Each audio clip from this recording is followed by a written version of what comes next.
गंग गणपतये नमो नमः। श्रीमद् वाल्मीकि रामायण उत्तरकांड 28वां सर्ग मेघनाथ और जयंत का युद्ध।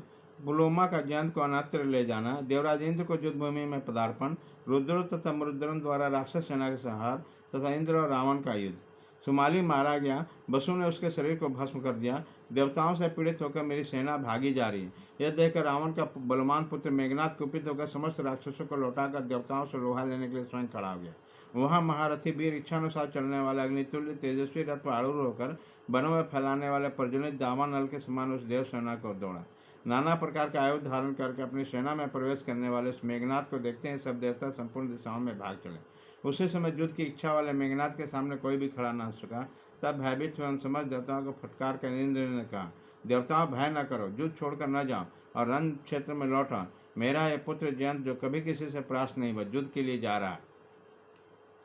तदंतर इंद्रपुर जयंत अद्भुत सजावट से युक्त रथ से आरूढ़ होकर युद्ध के लिए आया। फिर तो सब देवता सचिपुत्र जयंत की चारों ओर से घेर कर युद्ध स्थल में आए और रावण के पुत्र पर प्रहार करने लगे। उसी समय देवताओं का राक्षसों के साथ महेंद्र कुमार का रावण पुत्र के साथ बल पराक्रम का अनुरूप युद्ध होने लगा। रावण कुमार मेघनाथ जयंत के सारथी माताली पुत्र गोमुख पर स्वर्ण भूषित बाणों की वर्षा करने लगा। सचिपुत्र जयंत ने भी मेघनाथ सारथी को घायल कर दिया। तब कुपित होकर मेघनाथ ने जयंत को भी सबल से सख्त विच्छेद कर दिया। उसी समय क्रोध से भरा हुआ बलवान मेघनाथ इंद्रपुत्र जयंत को आंखें फाड़ फाड़ कर देखने लगा और बाणों के वर्षा से पीड़ित करने लगा। अत्यंत कुपित होकर रावण कुमार ने देवताओं की सेना पर तीखी धार वाले नाना प्रकार के शस्त्रों और शस्त्र बरसाए। उसने शतग्नि, मुसल, प्रांस, गदा, खड़ग और फरसा गिराए तथा बड़े बड़े पर्वत शिखरों को भी चलाए। शत्रु सेना के संहार में लगे हुए रावण कुमार की माया से चारों ओर अंधकार छा गया अतः समस्त लोग व्यतीत हो चुके। तब सच्ची कुमार के चारों ओर देवताओं को भी ये सेना बाणों द्वारा पीड़ित होकर नए प्रकार से अस्वस्थ हो गए। राक्षस और देवता आपस में किसी को पहचान न सके, वे जहाँ तहाँ बिखरे हुए चारों ओर चक्कर काटने लगे। अंधकार से आच्छादित होकर वे विवेक शक्ति खो बैठे। अतः देवताओं को राक्षसों को मारने लगे तथा बहुतेरी युद्ध से भाग गए। इसी बीच में पराक्रमी वीर दैत्यराज पुलोमा युद्ध में आया और सचिपुत्र जयंत ने वह को पकड़कर वहां से दूर हटा ले गया। यह सची का पिता और जयंत का नाना था अतः अपने दोहत्र को लेकर समुद्र में घुस गया। देवताओं को जब जयंत के गायब होने की बात मालूम हुई तो उसकी सारी खुशी छिन्न हो गई। वे दुखी होकर चारों भागने लगे। उधर सेनाओं से घिरे हुए रावण कुमार मेघनाथ अत्यंत कुपित होकर देवताओं पर धावा किया, बड़े जोर से गर्जना की, पुत्र लापता हो गया। देवताओं की सेना में भगदड़ मच गई। तब देवराज इंद्र ने माताली से कहा, मेरा रथ लिया। माताली ने एक सजा महाभयंकर दिव्य एवं विशाल रथ लाकर उपस्थित कर दिया। उसके द्वारा हाँके जाने वाला रथ बड़ा ही वेगशाली था। तदंतर उस रथ पर बिजली से युक्त महाबली बेग उसके अग्र भाग से वायु से चंचल हो बड़े जोर जोर से गर्जना करने लगे। देवेश्वर इंद्र के निकलते हैं नाना प्रकार के बाजे बंज उठे। गंधर्व एकाद हो गए और अप्सराओं के समूह नृत्य करने लगे।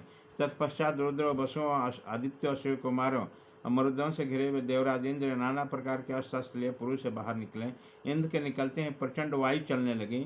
सूर्य की प्रभा फीकी पड़ गई। आकाश से बड़ी बड़ी उल्काएं गिरने लगी। इसी बीच में प्रतापी वीर दशग्रीव भी विश्वकर्मा के बनाए हुए दिव्य रथ पर आरूढ़ सवार हो गया। उसी रथ में रोंगटे खड़े कर देने वाला विशालकाय सर्प लिपटे हुए थे। उसके निसाहस वायु से रथ युद्ध स्थल में ज्वलित सा जान पड़ता। दैत्य और निशाचर ने उस रथ को सब ओर से घेर रखा था। सम्रांगन को बढ़ता हुआ रावण का वो दिव्य रथ महेंद्र के सामने जा पहुंचा। रावण अपने पुत्र को रोककर स्वयं ही युद्ध के लिए खड़ा हो गया। तब रावण पुत्र मेघनाथ युद्ध स्थल से निकलकर चुपचाप अपने रथ पर जा बैठा। फिर तो देवताओं का राक्षस के साथ युद्ध होने लगा।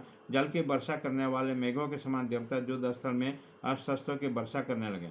राजन दुष्टात्मा कुंभकर्ण नाना प्रकार के अस्त्र लिए किसके साथ युद्ध करता है यह किसको पता नहीं चलता। अतः मतवाला होने के कारण अपने प्रयास सभी सैनिकों के साथ झुंझने लगता है। वह अत्यंत कुपित होकर दांत, लात, भुजा, हाथ, शक्ति, तोमर, मुदगर आदि जो भी पाता उसी से देवताओं का पीटता। वह निशाचर महाभयंकर रुद्रों के साथ भिड़कर घोर युद्ध करने लगा। संग्राम में रुद्रों ने अत्यंत अस्त्र द्वारा ऐसा छत विच्छत किया कि उसके शरीर में थोड़ी भी जगह बिना घाव के नहीं हुई। कुंभकर्ण के सारे शरीर से व्याप्त होकर खून की धारा बह रहा। उसी समय बिजली तथा गर्जना युक्त जल की धारा गिराने वाला मेघ के समान जान पड़ता। तदंतर घोर युद्ध में लगी हुई उस सारी राक्षस राज सेना को रणभूमि में नाना प्रकार के अस्त्र को धारण करने वाला रुद्र और मरुद्रों को मार गिराया। कितने ही निशाचर मारे गए, कितने ही कटकर धरती पर लौटने और छटपटाने लगे। अब बहुत से राक्षस प्राणहीन होने पर रणभूमि में अपने वाहनों पर लिपटे रहे। कुछ राक्षस रथों, हाथियों, गधाओं, ऊँटों, सर्पों, शिशुमारों, बराहों तथा पिचासमुख वाहनों को दोनों भुजाओं को पकड़कर लिपटे हुए निश्रेष्ठ हो गए। कितने ही पहले की भांति मूर्छित होकर पड़े थे, मूर्छा दूर होने पर, किंतु देवताओं के शस्त्रों से छिन्न भिन्न होने के कारण मौत के मुंह में चल पड़े। प्राणों से हाथ धोकर धरती पर पड़े हुए उन समस्त राक्षसों को इस तरह युद्ध में मारा गया, जादू से आश्चर्यजनक जान पड़ता। युद्ध के मुहाने पर खून की नदी बह चली, जिसके भीतर अनेक प्रकार के शास्त्र गांवों का भ्रम उत्पन्न किया जाता। उस नदी के तट पर चारों ओर गिद्ध और कौवे छा गए थे। इसी बीच में प्रतापी दशग्रीव ने जब देखा कि देवताओं ने हमारे समस्त सैनिकों को मार गिराया है, तब उसके क्रोध की सीमा नहीं रही। वह समुद्र के समान दूर तक फैले हुए देवसेना में घुस गया और सम्रांगण में देवताओं को मारता धराशायी करता हुआ तुरंत इंद्र के सामने जा पहुंचा। तब इंद्र ने जोर जोर से टंकार करने वाले अपने विशाल धनुष को खींचा। उसके टंकार ध्वनि से दसों दिशाएं प्रतिध्वनि हो उठी। उस विशाल धनुष को खींचकर इंद्र ने रावण के मस्तक पर अग्नि और सूर्य के समान तेजस्वी बाण मारे। इस प्रकार महाभाव निशाचर दशग्रीव ने भी अपने धनुष से छूटे हुए बाणों की वर्षा से इंद्र को ढक दिया। वह दोनों घोर युद्ध में तत्पर होकर जब बाणों की वृष्टि करने लगे, उसी समय सब और किस अंधकार से आच्छादित हो गया, किसी को भी वस्तु की पहचान नहीं हो पाती। इसी प्रकार श्री वाल्मीकि निर्मित आश्रम आदि काव्य के उत्तर कांड में 28वां सर्ग पूरा हुआ।